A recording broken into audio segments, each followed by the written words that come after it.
Salam dan selamat bertemu kepada para pendengar yang diberkati oleh Tuhan. Kita bersyukur karena kita masih kuat dan masih sehat, dan kita dapat meneruskan kita punya pembelajaran kita tentang bagaimana cara mempelajari kristologi dalam kitab Wahyu. Jadi pada hari yang sudah lalu saya sudah menjelaskan ada 4 hal yang harus saudara ketahui sebelum Anda mempelajari isi kitab Wahyu itu.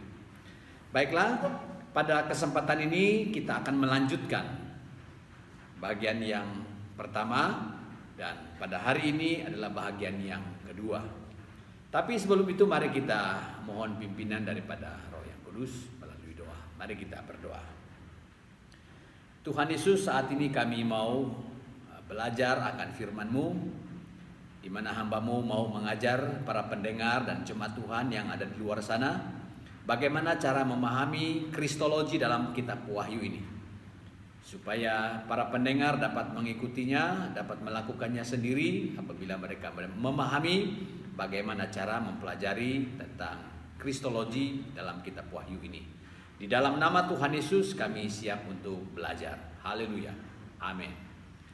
Baiklah para pendengar yang diberkati oleh Tuhan, pada pertemuan yang lalu saya sudah mengajar Anda 4 hal yang harus Anda ketahui bagaimana cara memahami tentang kristologi dalam kitab Wahyu. Baik, mari kita melihat kembali, mengulang kembali secara singkat apa yang sudah kita pelajari pada hari-hari yang sudah lalu. Yang pertama yang Anda harus lakukan untuk memahami isi kitab Wahyu itu adalah Anda harus tahu siapa penulis kitab itu.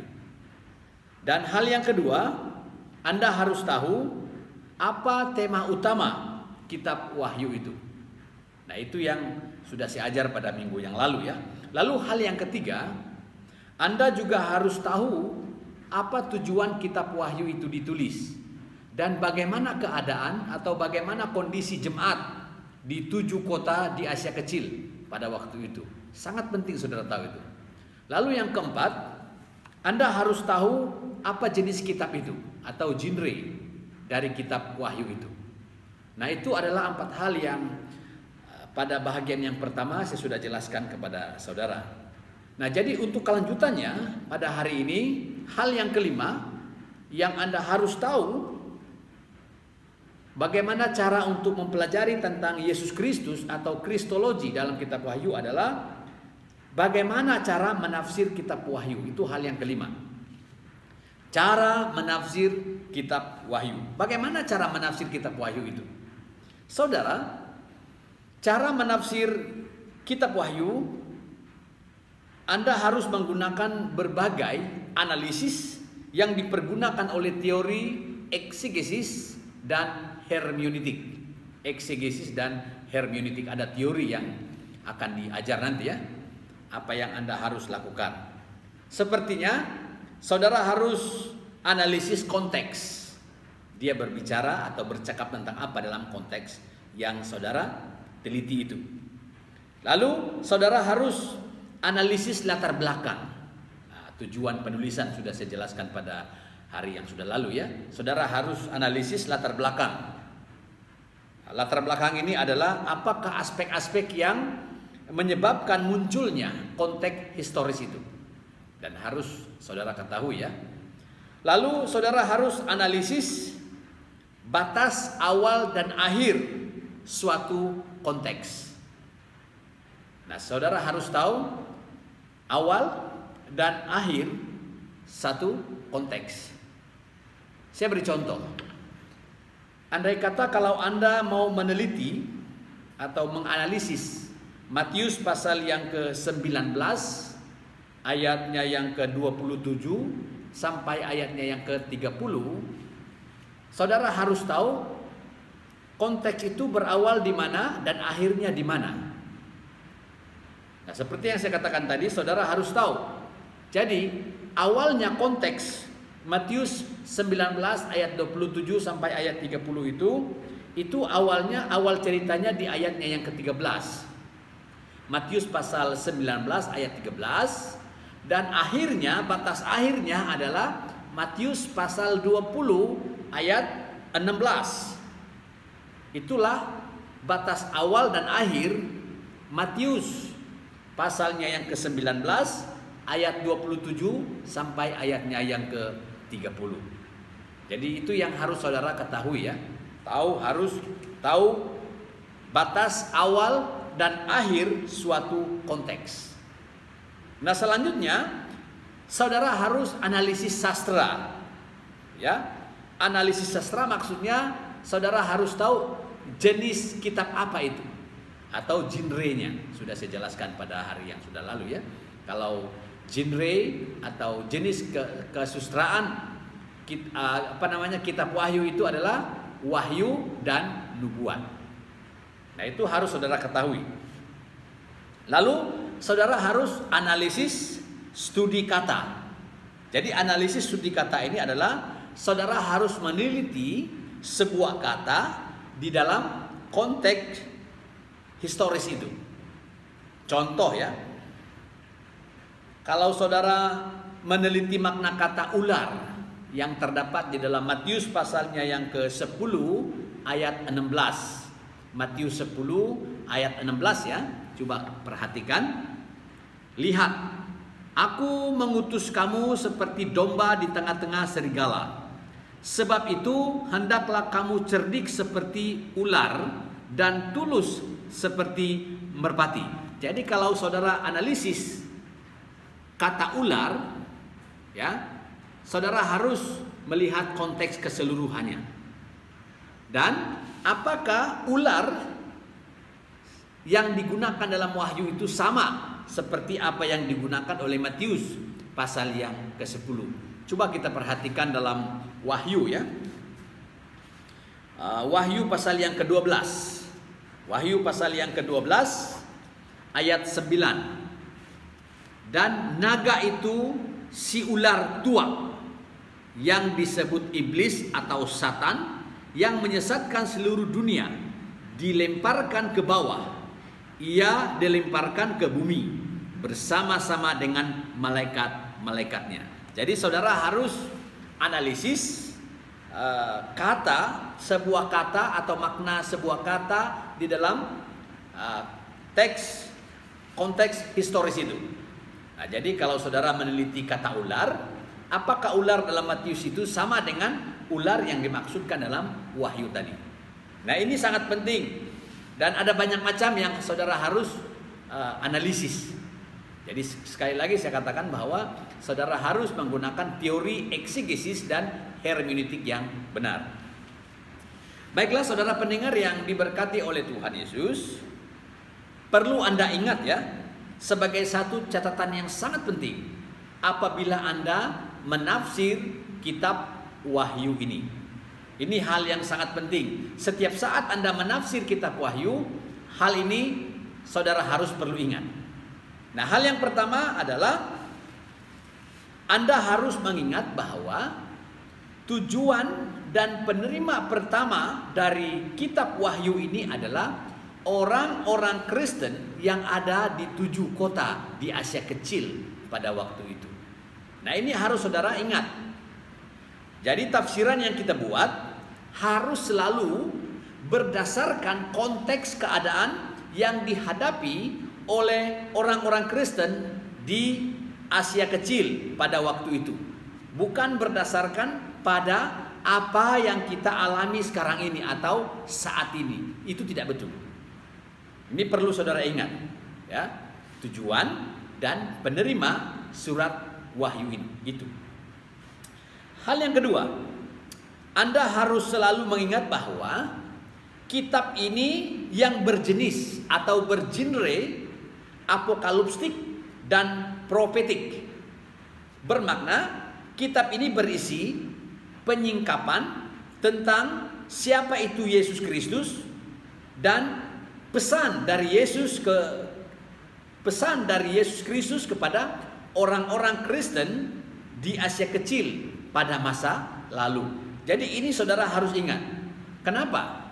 Supaya kita tidak salah menafsir Wahyu ini apabila menafsir pasal 4 sampai pasal 22. Jadi seringkali orang melakukan kesilapan di situ ya. Mereka selalu menafsir pasal 4 sampai pasal 22 tanpa melihat pasal 1 sampai pasal yang ketiga. Nah, ingat baik-baik saudara ya. Nah, ini yang seringkali disalah tafsirkan oleh orang Kristen masa kini. Jadi jangan saudara menafsir itu luar dari konteks. Jadi kalau pasal 4 sampai pasal 22, saudara harus melihat konteks sebelumnya, pasal 1 sampai pasal yang ketiga. Nah, jadi jangan luar konteks ya. Jadi kalau saudara menafsir di luar konteks itu, maka itu bukan lagi eksegesis, tetapi eisegesis, di mana saudara memasukkan ide atau gagasan Anda di dalam teks itu. Itu yang penting. Lalu hal yang ketiga yang menjadi catatan penting apabila Anda menafsir kitab Wahyu adalah simbol-simbol, gambaran-gambaran, dan alat-alat yang dilihat oleh Yohanes lalu ditulis di dalam kitab ini selalu berkaitan dengan menyatakan siapa sebenarnya Yesus Kristus itu, bukan lain. Kenapa? Supaya orang-orang Kristen di Asia kecil pada waktu itu dapat memahami Yesus Kristus dengan benar, dan mereka akan mengetahui dengan benar bagaimana kedudukan mereka di dalam rencana Tuhan. Ini penting. Kitab ini tidak berisi sandi-sandi rahasia atau kode yang harus kita pecahkan masa kini. Nah, ini bukan sandi-sandi rahasia ya.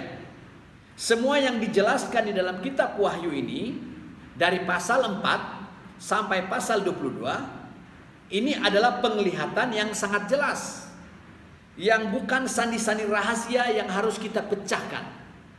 Tidak ada rahasia ya. Jadi penglihatan yang dilihat ini selalu berkaitan dengan Yesus Kristus. Perlu saudara ingat. Jadi sekalipun penglihatan ini aneh dan susah untuk diartikan, sebenarnya hal-hal itu selalu berkaitan dengan penyingkapan, penyataan tentang Tuhan Yesus dan nubuatan tentang Tuhan Yesus. Ini hal yang sangat penting saudara harus ingat apabila Anda menafsir kitab Wahyu. Hal yang keempat yang merupakan catatan penting ya dalam hal saudara menafsir kitab Wahyu, kitab ini juga berisi pesan dan penyingkapan tentang hal-hal yang bersifat eskatologis atau tentang akhir zaman. Tetapi semua ini berbicara tentang Yesus Kristus. Walaupun itu berbicara tentang akhir zaman ya, tetapi semua itu berbicara tentang Yesus Kristus. Mari kita perhatikan dalam Wahyu ya.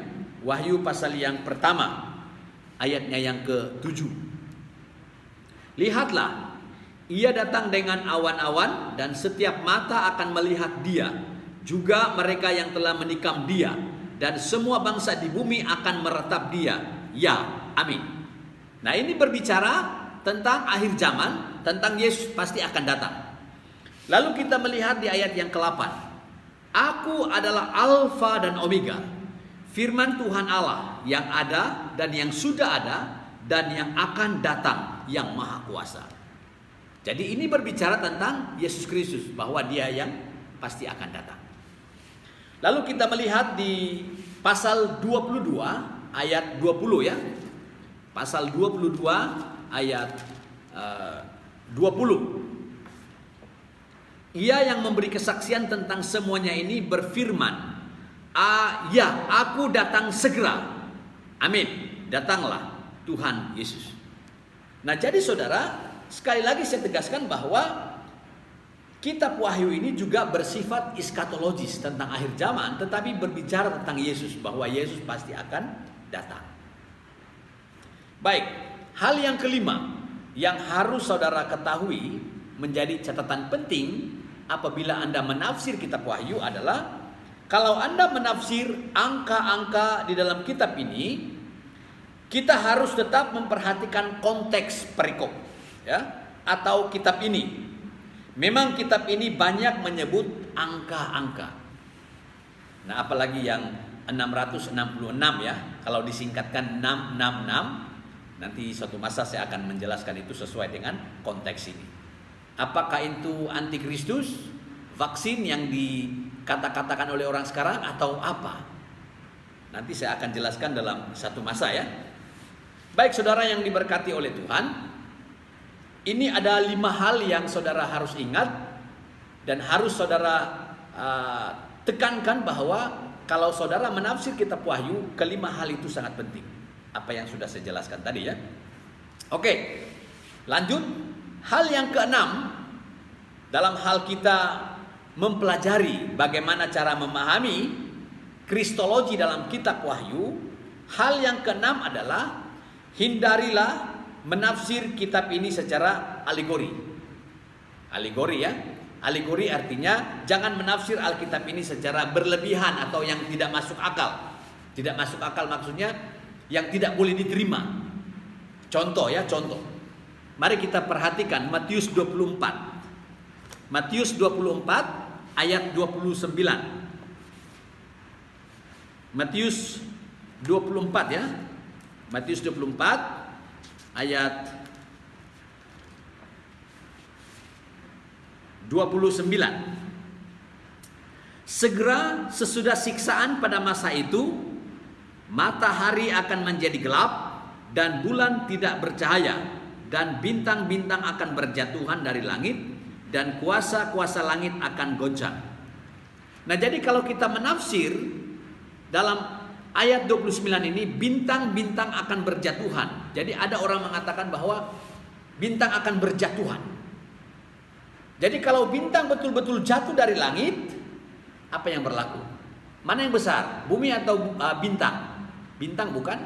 Jadi kalau bintang berjatuhan, kira-kira adakah manusia masih hidup di bumi ini? Tidak, saudara. Jadi kalau tidak ada manusia yang hidup di bumi karena bintang sudah berjatuhan dari langit, bermakna ayat ayat yang 30 ini sudah tidak betul. Coba kita perhatikan ayat 30.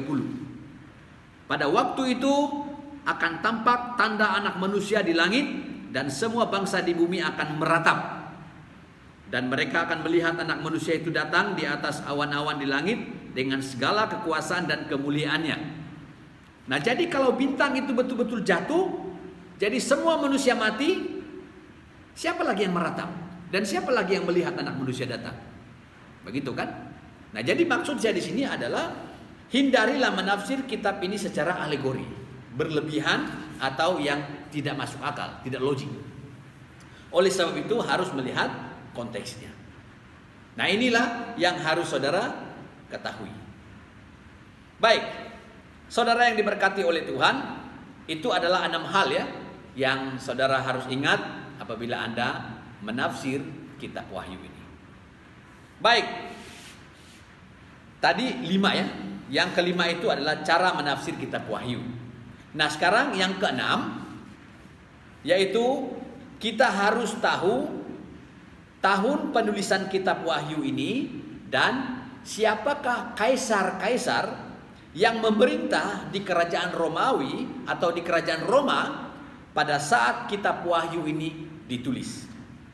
Ini sangat penting. Tahunnya bila kitab ini ditulis, dan pada waktu menulis kitab Wahyu ini, siapa kaisar yang memerintah pada waktu itu? Ya? Ada beberapa pendapat yang mengatakan bahwa tahun penulisan kitab Wahyu ini adalah pada tahun 96 Masehi. Jadi pada waktu itu Kaisar Domitian yang berkuasa ya.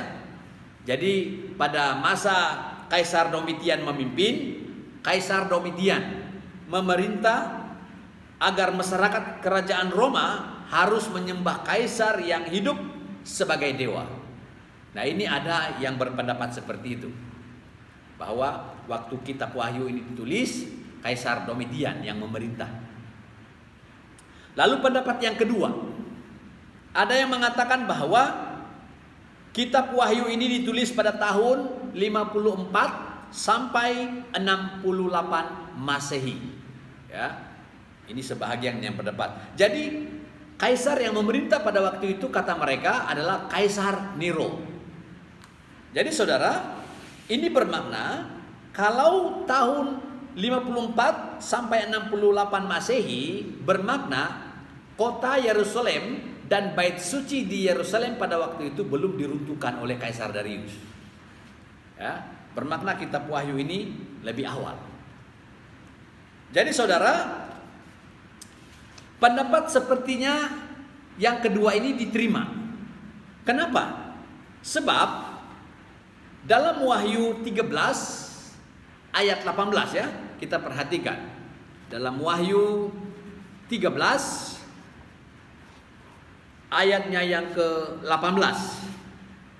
Yang penting di sini ialah hikmat. Ya, hikmat ya, bijaksana ya.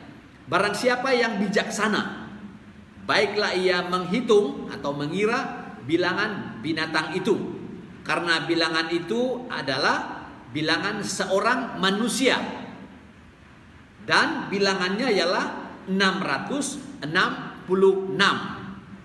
Singkatannya 666. Nah ini yang selalu ditafsirkan oleh orang. Apakah ini antikristus, apakah ini chip, vaksin dan sebagainya. Nanti saya akan jelaskan itu di masa akan datang ya. Saya akan jelaskan sesuai dengan apa yang dikatakan oleh Yohanes dalam kitab Wahyu ini. Baik, saudara, ada yang mengatakan bahwa pada waktu itu Kaisar Nero yang memerintah.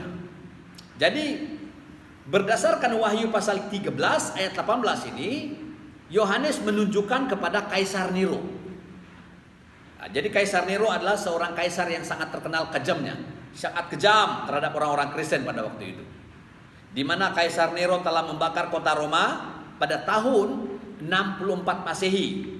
Lalu Kaisar Nero menuduh orang-orang Kristen yang melakukan pembakaran kota Roma pada waktu itu. Ya.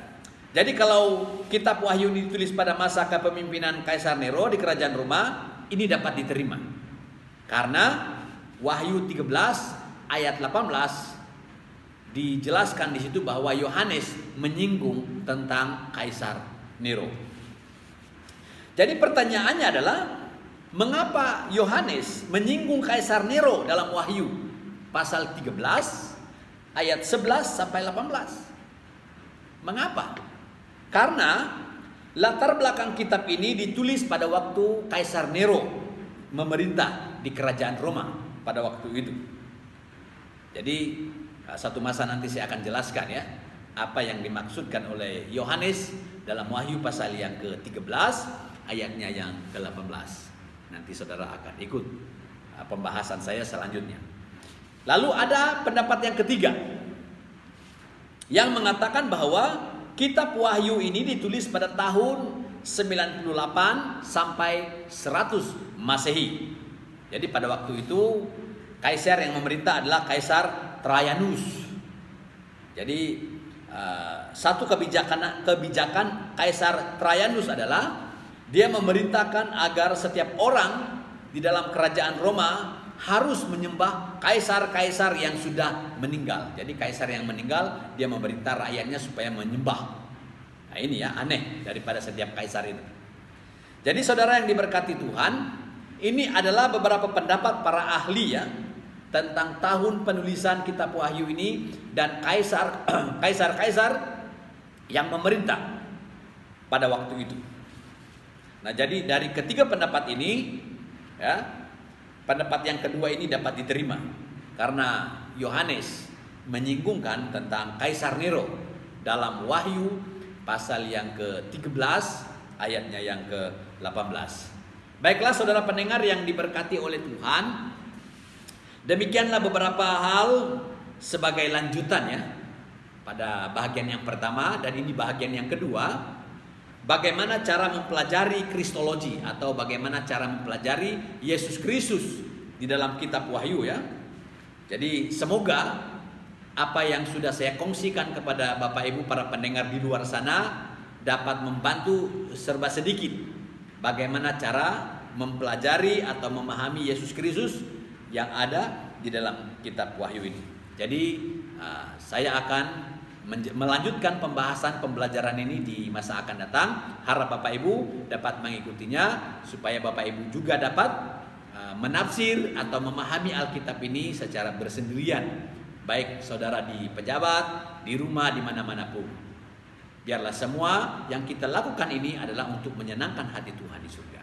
Jadi demikianlah untuk pembelajaran kita pada kali ini, dan kita akan bertemu di lain hari. Mari kita bersyukur. Tuhan Yesus, terima kasih karena waktu yang sudah kami pakai. Hamba mohon supaya Roh Kudus-Mu memberikan pengertian, pemahaman kepada para pendengar di luar sana, supaya mereka dapat memahami tentang kristologi dalam kitab Wahyu ini dengan baik. Pimpin kami semua, berkati dan pakai kami. Di dalam nama Tuhan Yesus kami bersyukur. Haleluya. Amin.